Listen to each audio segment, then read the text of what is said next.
Olá, hoje a gente está aqui para apresentar mais um Jornal do Marcos para você. Agora, com a primeira matéria, a gente vai falar sobre os nossos chicletes. Eles já estão em decomposição. Zoom.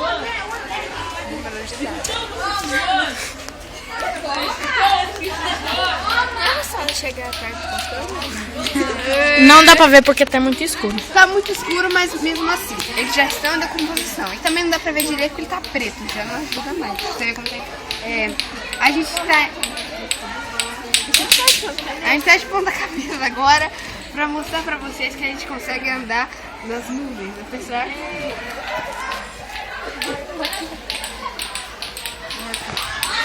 Então, a gente agora vai falar sobre... Agora voltamos aos comerciais e agora vocês fiquem com as propagandas dos nossos patrocinadores.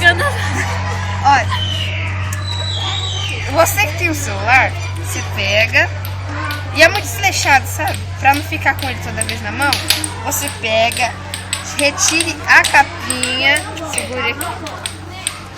Aí você pega este produto. Aí você pega, segura aqui um pouquinho. Aí você pega e enfia aqui dentro. Pra te conseguir enfiar no buraco. Ó, eu estou enfiando no buraco. E você pegou, enfiou no buraco. Agora você pega e repassa pelo negocinho. Tá difícil.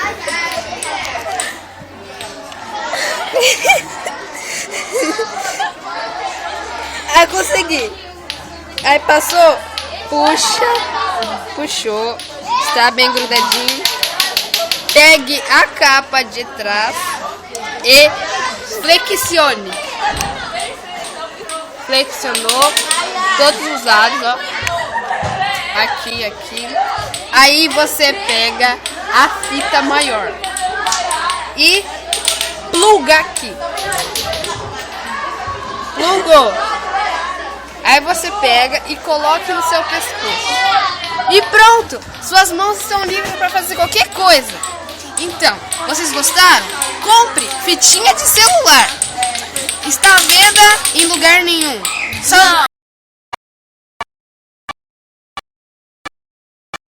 profissional. Tem uma casa especializada do Jornal do Marcos para vender pela gente. Mas você acha em qualquer lugar, para falar a verdade. Aí, agora fique com o Jornal do Marcos de verdade. Esse foi o nosso comercial. E esse foi o nosso jornal. Até o nosso próximo jornal. Pode ser a qualquer hora, a qualquer minuto. Nós vamos postar esse jornal na internet. Acho que hoje. Hoje. Tchau.